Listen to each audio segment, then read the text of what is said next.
이날 곧 안식 후 첫날 저녁 때에 제자들이 유대인들을 두려워하여 모인 곳에 문들을 닫았더니 예수께서 오사 가운데 서서 이르시되 너희에게 평강이 있을지어다. 이 말씀을 하시고 손과 옆구리를 보이시니 제자들이 주를 보고 기뻐하더라. 예수께서 또 이르시되 너희에게 평강이 있을지어다. 아버지께서 나를 보내신 것 같이 나도 너희를 보내노라. 이 말씀을 하시고 그들을 향하사 숨을 내쉬며 이르시되 성령을 받으라. 너희가 누구의 죄든지 사하면 사하여질 것이요 누구의 죄든지 그대로 두면 그대로 있으리라 하시니라. 12 제자 중의 하나로서 디두모라 불리는 도마는 예수께서 오셨을 때에 함께 있지 아니한지라. 다른 제자들이 그에게 이르되 우리가 주를 보았노라 하니 도마가 이르되 내가 그의 손에 못 자국을 보며 내 손가락을 그 못 자국에 넣으며 내 손을 그 옆구리에 넣어보지 않고는 믿지 아니하겠노라 하니라.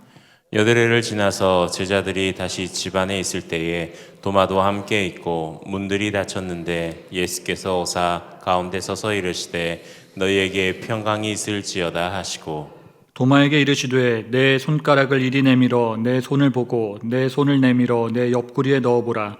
그리하여 믿음 없는 자가 되지 말고 믿는 자가 되라. 도마가 대답하여 이르되 나의 주님이시요 나의 하나님이시니이다. 함께 읽겠습니다. 예수께서 이르시되 너는 나를 본고로 믿느냐 보지 못하고 믿는 자들은 복되도다 하시니라. 아멘. 아멘. 아주 옛날 이야기입니다. 어느 청년 작가에게 일어난 일이었는데요. 그 청년은 가난한 작가였습니다. 그래서 돈이 없는 관계로 호텔에는 못 가고 여인숙에 가서 잠을 청하게 되었습니다. 그때 독방 숙박비가 한 300원 정도 됐다고 합니다. 그리고 합숙 숙박비는 200원 정도 되었다고 그래요. 그 청년이 얼마 가지고 있었냐면 500원 가지고 있었다고 합니다. 그래서 돈을 아끼기 위하여 그 청년은 독방이 아니라 200원짜리 합숙 숙박비를 지불하게 되었습니다. 그래서 책상에 앉아 자기 볼일을 보고 있는데 잠시 후에 어떤 소년이 옆구리에 신문을 끼고는 들어오더라는 겁니다. 딱 보니까 신문팔이였어요. 신문팔이 소년이었으니까 그 행색이 얼마나 남루했겠습니까? 꾀제제했었다라고 하는 것이죠. 그렇게 그 소년하고 그날 밤을 함께 보내게 되었습니다. 그런데 그 소년을 보는 순간 문득 이런 생각이 드는 거예요. 내게 있는 이 300원을 어떻게 잘 간수할 수 있을까? 그래서 그 청년 작가가 여러 가지 시도를 하게 됩니다. 그 소년이 씻으러 화장실 들어간 사이에 자기가 벗어놓은 셔츠 주머니에 300원을 넣어보기도 하고요. 가방 깊숙한 곳에 숨겨보기도 하고 또 신발 밑에 있는 깔창에 숨겨 넣어보기도 했습니다.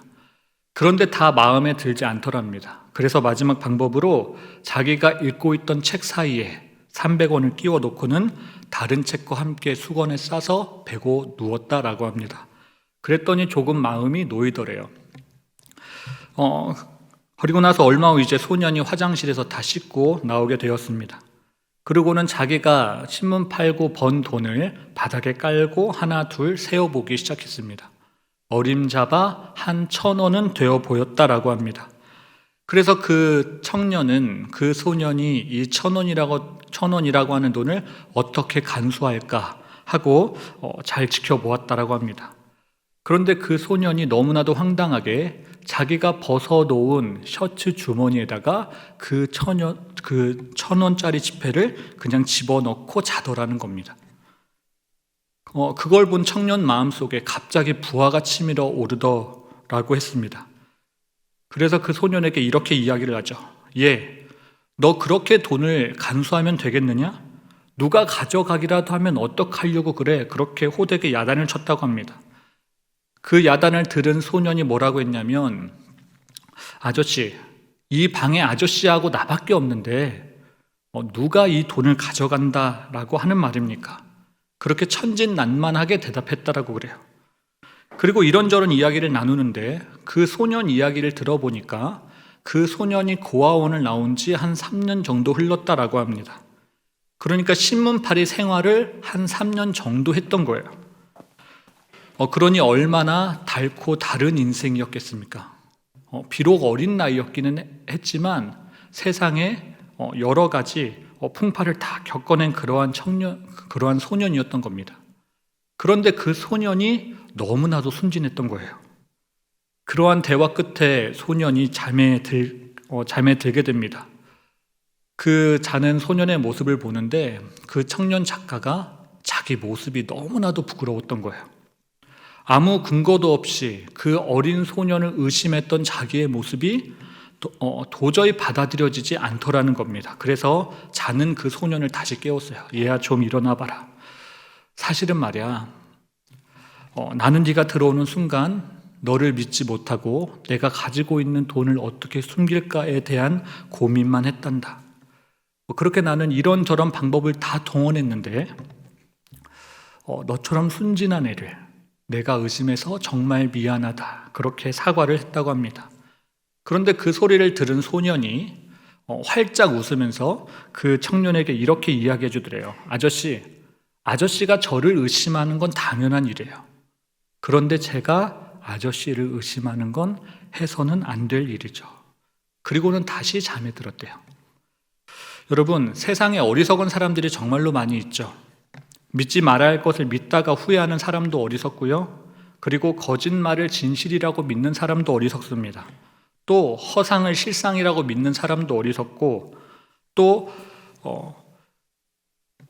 없는 것을 있는 것으로 믿는 사람도 어리석습니다. 그런데 이보다 더 어리석은 사람이 있다라고 한다면 어떤 사람이겠습니까?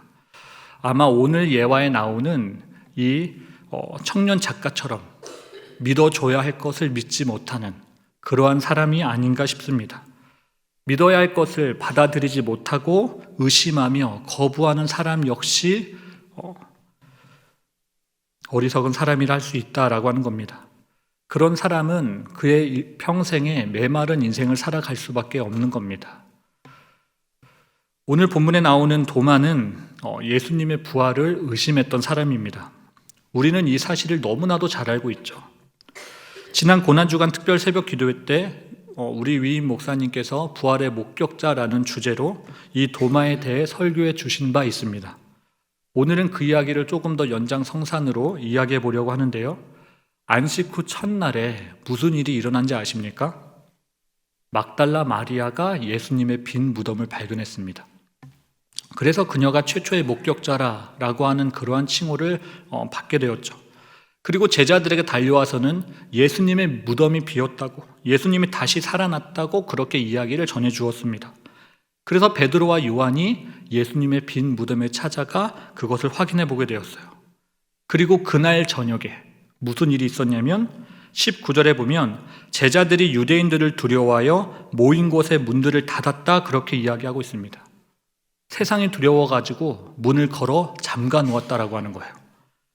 예수님의 무덤이 텅 비어 있다라고 하는 것을 대제사장과 로마의 군인들이 확인하게 되었을 때 그들이 가장 먼저 누구를 의심했겠습니까?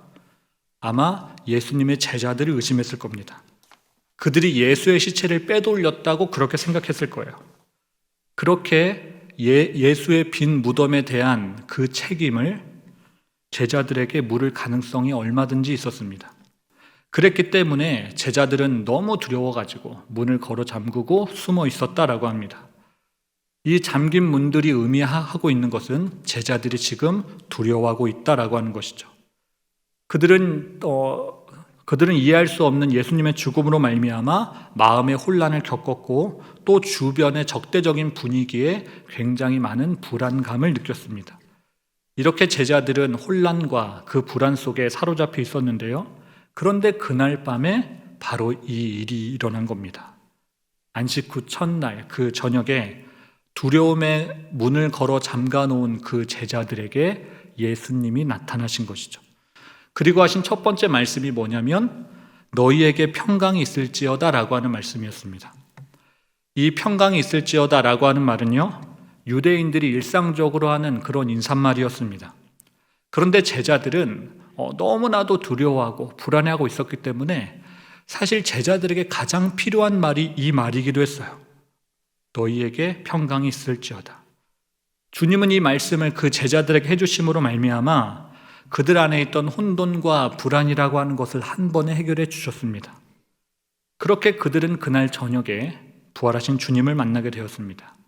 그런데 그 자리에 누가 없었죠? 도마가 없었다라고 합니다. 그가 지금 어디에 가 있는지 또 무슨 일을 하고 있는지는 모르지만 아무튼 그 자리에 도마는 없었다고 성경은 기록하고 있습니다. 그리고 얼마 후 도마가 자기의 모습을 드러내 보입니다. 그 도마를 만난 제자들은 그 도마를 향하여 부활하신 예수님을 만났다고 신나게 이야기해 주었습니다. 도마야, 우리가 조금 전에 부활하신 예수님을 만났어. 네가 조금만 더 일찍 들어왔으면 너도 우리와 함께 예수님을 만날 수 있었을 텐데 너무나도 아쉽다. 뭐 그런 이야기를 해 주었을 겁니다. 그런데 그 이야기를 도마가 듣더니 고개를 갸우뚱거리고 자기는 믿을 수 없다 그렇게 이야기한 겁니다. 도마의 입장에서 보면 충분히 그럴 수 있죠. 그는 예수님이 어떻게 돌아가셨는지 충분히 보았고요. 또 주님이 돌아가신 지 3일이나 지났다라는 것도 그는 잘 알고 있었습니다. 그렇기 때문에 이 부활 이야기를 그는 도저히 믿을 수가 없었어요. 그리고 사실 이런 이야기는 인간의 경험으로는 도저히, 그리고 인간의 지식으로는 도저히 이해할 수 없는 그런 이야기 아니겠습니까? 그러니 더욱더 믿을 수 없었다라고 하는 것입니다. 그런데 사실 이 이야기는 도마뿐만 아니라 그 누구라도 의심할 수밖에 없는 그런 이야기입니다. 사실 그 부활하신 주님을 대면하여 보기 전에는요, 그 누구도 예수님의 부활을 믿을 수가 없었습니다. 막달라 마리아도 예수님의 부활을 믿지 못했고요. 그리고 제자들도 예수님의 부활을 믿지 못했습니다. 부활하신 예수님의 몸을 본 이후에야 그들 역시 부활을 믿을 수 있었다라고 하는 것이죠. 도마를 제외한 모든 사람들은 그 감각적인 예수님과의 만남이 있었기 때문에 그들 역시 예수님을 부활주로 믿을 수 있었다라고 하는 것이죠. 안식 후 첫날 거기 있던 다른 제자들은 분명 예수님이 그들에게 말씀하신 너희에게 평강이 있을지어다라고 하는 그 말씀을, 그 육성을 귀로 들었고요. 또 부활하신 몸을 직접 눈으로 확인하였기 때문에 예수님이 부활하였다라고 하는 그 이야기를 스스럼 없이 누구에게나 전할 수 있었습니다. 하지만 그들 역시 도마처럼 부활하신 예수님을 목격하지 못했다면 그들도 아무런 이야기를 할 수 없었을 겁니다. 그들이 할 수 있는 말이라고는 아마 이런 말들이었을 거예요. 예수님은 죽으셨고 다시 살아나지 않았다. 그런데 오히려 그들은 반대로 이야기하더라는 겁니다. 예수님은 진실로 살아나셨다. 내가 그 부활하신 몸을 보았다. 그렇게 이야기하더라는 거예요. 그런데 그걸 못 본 도마는 받아들이지 못하는 거죠. 그래서 하는 말이 내가 그의 손의 못자국을 보며 내 손가락을 그 못자국에 넣으며 내 손가락을 그 옆구리에 넣어보지 않고는 믿지 아니하겠노라. 그렇게 의심 섞인 말을 했던 겁니다. 어쩌면 도마는 자기와 같은 제자들이 예수님, 부활하신 예수님을 보았다라고 하는 그 형상을, 유령을 보았다 그렇게 생각했을지도 모릅니다. 우리가 잘 알다시피 도마의 별명은 디두모입니다. 오늘 본문에서도 그렇게 이야기해요. 디두모라 하는 도마라고. 여기서 디두모라고 하는 말은요, 쌍둥이라는 말입니다. 그리고 도마라는 말도 쌍둥이에요. 우리 교회에 쌍둥이가 여럿 있는데요, 영범이 앞에 우리는 도마라는 말을 붙일 수 있죠. 그리고 영욱이 앞에 디두모라고 하는 말을 붙일 수 있습니다. 그런데 오늘 본문에 있던 이 사건 이후로 쌍둥이라고 불렸던 디두모라고 불렸던 그 도마의 별명이 바뀌게 됩니다. 뭐로 바뀌냐면 의심 많은 제자 도마로 바뀌게 되었다라고 하는 것이죠. 그래서 그 이후로 그 누구도 도마 앞에 쌍둥이라 그렇게 수식어를 붙이는 자가 없었습니다. 쌍둥이라고 하는 그 수식어는 없어지고요, 의심 많은 제자라고 하는 수식어가 따라 붙게 된 거예요. 그렇다고 해서 도마만 몰아세울 수 있느냐? 그건 아니다라고 하는 겁니다. 왜냐하면 도마가 비록 비관적인 성격을 가지고 있었기는 하나 그는 분명 예수님께 충성을 다했던 제자이고 또 주님을 위해서라면 얼마든지 헌신했던 그런 제자이기 때문입니다. 다른 복음서에 보면요, 도마에 대해 설명해 주기를 도마는 미래에 대하여 불안해하기는 했으나 여전히 예수님을 따랐고 또 예수님과 함께 죽을 수만 있다면 그는 어디든지 가겠다고 그렇게 각오가 돼 있는 제자라고 설명해 놓았습니다. 그리고 다른 한편으로는 모든 제자들이 숨어 있는 그때에 자기 혼자만 그 자리에 없었던 것으로 보아 그 도마는 어쩌면 자기 목숨이 위태로워질 것을 뻔히 알았음에도 불구하고 예수님에 대한 진상을 확인해 보기 위해 자기 홀로 밖에 나가지 않았을까라고 하는 그러한 추측도 해봅니다. 오늘 본문 26절을 보면요, 오늘 이 일이 있고 나서 여드레가 지났다라고 그래요. 여기서 여드레는 예수님이 부활하시고 나서 일주일이 지났다 그러한 뜻입니다. 그러니까 어느 정도 상당한 시간이 흐르고 난 다음입니다. 그 기간 동안에 그 8일 사이에 도마와 제자들 사이에는 예수님의 부활 사건에 대한 아주 뜨거운 논쟁이 있었을 겁니다. 다른 제자들은 예수님이 부활했다고 그러고 도마는 아니라고 하는 그러한 논쟁이 있었을 겁니다. 아마도 그때 도마가 했던 반론은 이런 내용이었을 거예요. 너희들은 분명 헛개비를 봤을 거다. 아니면 예수님하고 닮은 사람을 봤겠지. 그것도 아니면 너네들끼리 짜고 지금 나를 놀리는 거야. 그렇게 이야기했다라는 것이죠. 그런데 저는 이 본문을 묵상하면서 도마의 아주 이 고집스러운 면이 어느 한편으로 공감되고 또 이해되기도 했습니다. 그리고 안 믿겨지는 걸 믿을 수 없다고 이야기하는 그의 이 용기에 박수를 보내게 되었습니다. 여러분, 제자들 사이에 이러한 논쟁이 오고 갔었는데요, 바로 그때 여드레 만에 예수님이 다시 제자들 앞에 나타나십니다. 지난주에 목사님도 설명해 주셨지만 이 두 번째 나타남은 예수님을 보지 못함으로 믿지 못하겠다라고 말한 그 도마를 위해, 오직 그를 위해 나타난 것으로 보입니다. 그리고는 그를 향하여 이렇게 말씀해 주시죠. 내 손가락을 이리 내밀어 내 손을 보고 내 손을 내밀어 내 옆구리에 넣어보라. 그리하여 믿음 없는 자가 되지 말고 믿는 자가 되라. 분명히 도마는 다른 제자들하고 논쟁하면서 나는 예수님의 옆구리에 손을 넣어보지 아니하고는 믿지 않겠다, 그렇게 이야기한 바 있습니다. 그러면 예수님이 나타나셨을 때 예수님의 옆구리에 손을 넣어보게 해달라고 말해야 될 사람은 누구입니까? 당연히 도마죠. 그런데 도마가 아니라 지금 누가 이 이야기를 하고 있습니까? 예수님이 이 이야기를 하고 있다라고 하는 겁니다. 예수님이 먼저 도마에게, 도마보다 앞서서 내 손을 내 옆구리에 넣어보라. 그리하여 믿는 자가 되라. 그렇게 말씀하셨다는 것이죠. 이 말이 의미하는 것이 뭐겠습니까? 예수님이 제자들 사이에 있었던 대화를 다 듣고 계셨다라고 하는 것이겠죠. 이때 가장 찔렸던 건 아마 도마였을 겁니다. 왜냐하면 그가 예수님의 부활을 믿을 수 없다고 분명히 이야기했기 때문입니다. 그는 예수님이 안 계신 자리에 했던 그 모든 말을 예수님이 직접 인용하시는 걸 보고 아주 깜짝 놀랐을 겁니다. 시편 139편에 보면요, 하나님은 우리를 감찰하신 분이라 그렇게 이야기하는데 실로 예수님은 우리가 하는 그 모든 말을 다 알고 있다라고 하는 것입니다. 만약에 저에게 예수님과 같은 이런 능력이 있다라고 한다면요, 저는 아마 이 도마에게 이렇게 이야기할 겁니다. 야 도마야, 다른 애들이 나를 봤다라고 그러면 나를 좀 믿었어야 되지 않겠니? 왜 너는 그걸 못 믿는 거야? 너만 왜 그렇게 고집을 피우니? 지금 너의 꼴을 좀 봐라. 네가 지금 어떠한 수모를 겪고 있는지. 그렇게 질타하면서 도마를 나무랬을 겁니다. 그런데 예수님은 그런 도마의 모습을 나무라지 않았다라고 하는 것이죠. 우리가 기대하는 바는 예수님이 도마를 꾸짖는 거예요. 도마의 그 믿음 없음을 꾸짖고 그를 반성시키는 겁니다. 하다못해 반성문이라도 써오라고 그렇게 시키는 걸 우리는 바라죠. 그런데 주님은 그러지 않고 아주 부드러운 어조로 그의 요구에 대해 충족시켜 주신 겁니다. 주님은 도마의 의혹을 아주 긍휼히 여겨주셨는데요. 그래서 그가 요구했던 대로 못에 박힌 손바닥과 창에 찔린 그 옆구리를 보여주시고는 만져보라, 그렇게 이야기해 주신 겁니다.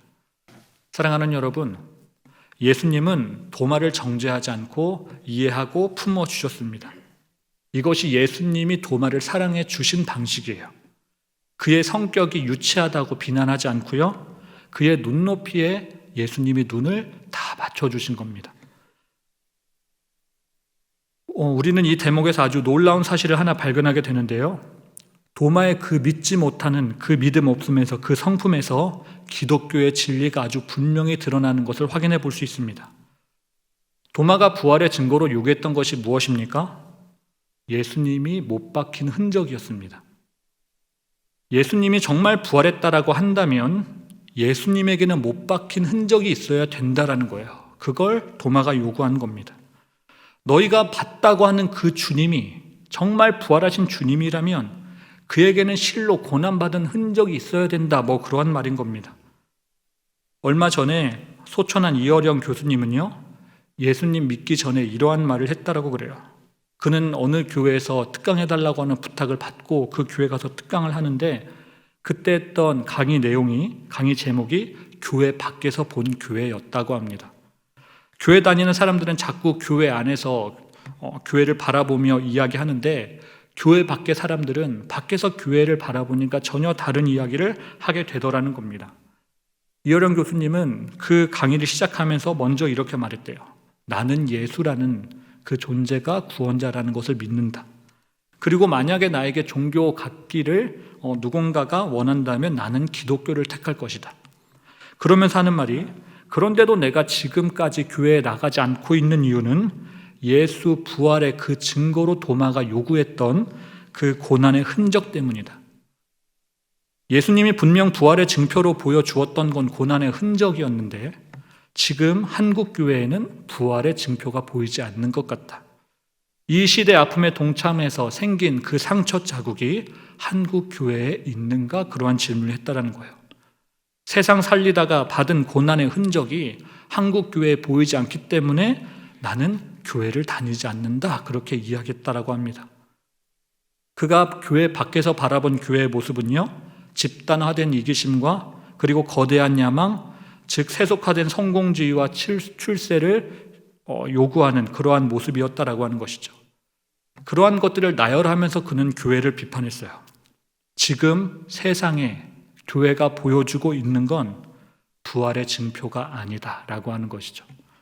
그러면서 강의 말미에 그는 만약에 자기에게 예수님의 인류를 위해 당하신 그 고난의 상처와 아픔의 흔적이 있는 그 교회를 소개시켜 준다면 나는 그 교회 성도가 되겠습니다, 그렇게 이야기했습니다.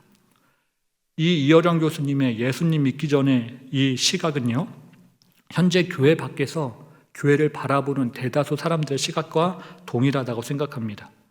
그리고 이것이 현재 교회가 직면한 현 주소가 아닌가 싶어요. 아주 많은 사람들이 교회를 바라볼 때 이렇게 느끼고 있다라고 하는 것이죠. 우리는 이 고 이어령 교수님의 말을 마음 깊이 새겨볼 수 있어야 됩니다. 사랑하는 여러분, 우리는 이번 주일 부활의 아침을 보냈고요, 또 오늘 3일 밤을 맞이했습니다. 우리에게는 도마가 찾았고 또 예수님이 보여주신, 그리고 이어령 교수와도 같은 그러한 세상 사람들이 보기 원하는 그러한 부활의 흔적이 우리 가운데 있습니까? 그러한 고난의 증표, 부활의 증표가 있나요? 우리 예수님처럼 이웃을 위해 고난의 흔적과 원수를 위해 받은 상처 자국들이 있냐라고 하는 것입니다. 예수님이 다시 사셨다고 목청 높여 이야기하기는 하나 진짜 부활의 증표라고 할 수 있는 그러한 고난의 흔적이 우리에게 있냐라고 하는 것이죠. 이렇게 보면 도마는 의심 많았던 제자가 아니라 진리에 대하여 의문을 가졌던 제자, 그렇게 볼 수도 있을 겁니다. 그는 부활하신 주님이라고 한다면 반드시 고난의 흔적이 있어야 된다, 그렇게 주장했던 사람입니다. 왜냐하면 그가 믿고 따랐던 그 예수님은 분명히 갈보리 그 십자가 언덕에서 못 박힘으로 돌아가셨기 때문입니다. 그런 점에서 우리는 고난받은 종의 흔적이 없이 우리 스스로 부활의 종이라 그렇게 말할 수 없을 겁니다. 우리가 예수님처럼 다시 부활했다고 큰 소리로 외친다고 해서 세상 사람들이 그 말을 다 믿어주는 것이 아닙니다. 그런다고 저 어두운 세상에 복음이 전해지는 것이 아니에요. 저들은 우리가 외치는 고성방가 같은 소리에 신앙생활하기로 결단하지 않고요, 오히려 우리가 지르는 그러한 소리를 더 싫어할 겁니다. 교회 나오는 찬양 소리가 커지면 커질수록 그들은 소음, 신고를 시청에다가 하겠죠. 세상 사람들은 우리에게 그런 걸 요구하지 않고요. 아주 조용히 우리에게 와서는 너희에게도 예수님이 가졌던 부활의 증표가 있느냐? 나에게 좀 보여달라. 그렇게 이야기할 겁니다. 주님을 위하여 받았던 그 고난의 흔적과 이웃이 지고 갔던 그 짐을 대신 지고 갔다가 받은 상처 자국이 있는 것, 그것이 우리가 세상 가운데 보여주어야 할 부활의 증표요 고난의 흔적인 줄로 믿습니다. 자기가 아는 예수님은 고난받은 흔적을 지니신 분인데 그분이 가지신 고난의 흔적이 너희에게도 있는지 세상은 언제든지 우리에게 물어볼 겁니다. 우리가 기억해야 할 것은 무엇인가? 부활의 증인이라고 하는 것은 말과 혀로만 되는 것이 아니라 우리의 불신자 가족과 또 복음을 받아들여야 할 이웃에게 복음을 전하기 위해서는 그들에게 보여주어야 할 확실한 부활의 증표, 고난의 흔적이 있어야 된다는 겁니다. 우리가 많은 세월 동안, 오랜 세월 동안 전도한다고 애쓰기는 했지만 정말 우리 이웃을 위해서 내가 얼마나 십자가를 졌는지 돌아봐야 할 때입니다. 예수님은 분명 무겁고 수고하고 무거운 짐짐자들아 다 내게로 오라 내가 너희를 쉬게 하리라 그렇게 말씀해 주셨는데 그분이 내 십자가를 지어 주셨기 때문에 그분이 내 대신에 갈보리 산에 오르시고 그래 주셨기 때문에 우리가 살게 된 것입니다. 그리고 그 한 알의 밀이 땅에 떨어져 죽어 주셨기 때문에 우리라고 하는 많은 열매가 맺히게 된 것도 맞습니다. 이처럼 내가 썩어지는 헌신 없이는 우리 안에 그 어떠한 열매도 사실 기대하면 안 되는 겁니다. 우리가 잘 아는 대로 사도 바울은 많은 교회를 세웠던 사람입니다. 그래서 그를 통하여 많은 영혼이 구원받게 되었는데요. 그 능력이 과연 어디서 온 걸까요? 그 해답에 대하여 갈라디아서 6장 17절은 이렇게 이야기합니다. 거기 보면 이후로는 누구든지 나를 괴롭게 하지 말라.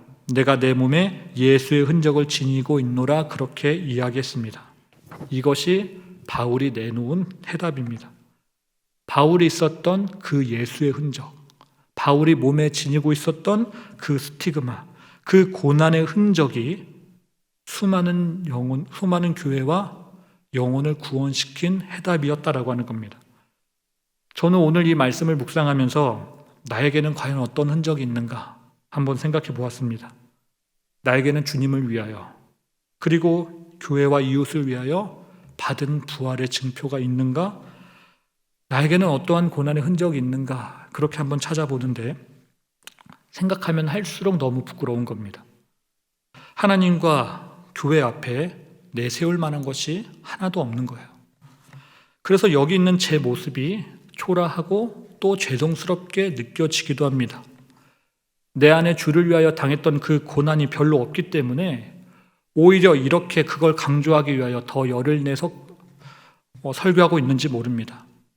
만일 저에게 그러한 증표가 있다고 한다면 그냥 조용히 저에게는 이런 증표가 있습니다 하고 내밀면 될 것을 내밀 것이 아무것도 없기 때문에 이야기만 길게 늘어놓고 있는 것이죠. 사랑하는 여러분, 바울의 고백처럼 우리 모두가 이후로는 우리 몸에 예수의 흔적을 지닐 수 있게 되어지기를 바랍니다. 그런 부활의 증표가 우리 안에 새겨져 있으므로 우리 가운데 있는 하나님의 그 맡겨주신 그 사명을 온전하게 감당할 수 있게 되어지기를 바랍니다. 우리는 언제 하나님의 부름을 받게 될지 모르는 그러한 인생을 살아가고 있습니다. 그렇기 때문에 주님이 우리에게 허락해 주시는 그 시간 동안 우리에게 주어진 그 고난의 짐을 잘 지고 가야 되겠습니다. 때로는 힘들고 어려운 순간이 있을 것이고 또 가난해지고 고독해지는 순간도 있을 겁니다. 그럼에도 그 길을 은혜 가운데 잘 걸어가기 위해서는 예수님 다시 만나게 될 때에 주님 저에게 이런 부활의 증표가 있습니다 라고 당당히 고난의 흔적을 내밀 수 있는 모든 부활의 증인들이 되시기를 바랍니다.